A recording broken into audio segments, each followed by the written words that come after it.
ආමුදුර අපිට මේ මාධ්‍ය හමුවක් කියලා නෙන්න කිව්වේ. මොකෝ මේ? බම් මේ ගෑස් ගේන්න කියලා ලාභ ගෑස්. මොන මගුලදියා කො මේ බලපියකෝ. ලාභොත් නෑ, දෙරුත් නෑ, මුන් මංගොල්ල කාර්යයක් නේ. දැන් ආමුදුර අපිට මාධ්‍ය හමුවක් කියලා නෙන්න කිව්වේ. මාධ්‍ය හමුවක් තියෙනවා. ඒක කියන්න ඕනේ. දැන් මේ ගෑස් නෑ.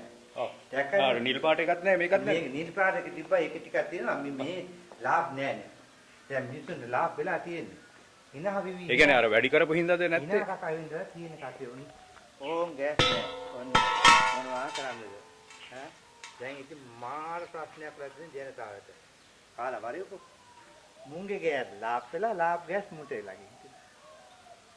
ඔන්නෝක තමයි ප්‍රශ්නේ. ආමුදුර අපිට එන්න කියලා කිව්වේ මේ මාධ්‍ය හමුවක් තියෙනවා කියලා මේ දැන් ගෑස් එකක් ගැන මේ කතා. ඇත්ත වශයෙන්ම මහත්තයා මාධ්‍ය හමුවක් තමයි මේක. මම ගියා උදේ පාන්දර ලාභ් ගෑස් එකක් ගේන්න.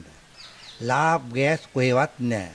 මේ ලාභ් ගෑස් මාෆියාව සම්බන්ධව රාජ්‍ය විධිමත් විදිහට පරීක්ෂණයක් කර යුතුයි.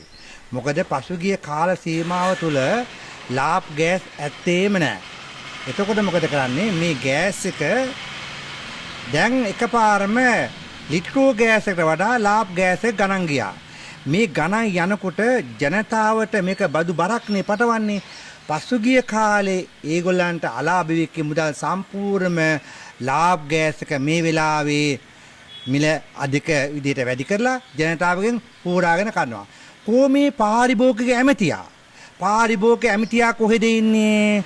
තමුන්නාන්සේ ඇස් ගහ කොහේ හරි ගිහිලා ඉන්නවද? එහෙම නැත්නම් ඇස් වලට බෙහෙත් දාගෙන තියෙන්නේ.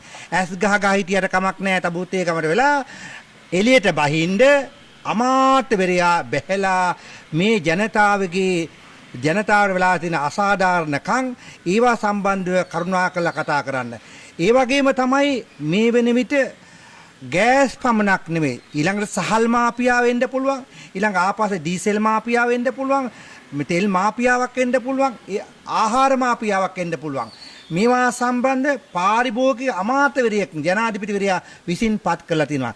ජනාධිපතිවරයා විසින් පත් කරපු පාරිභෝගික අමාත්‍යවරයා මේවාට වගේ කියන්න ඕනේ.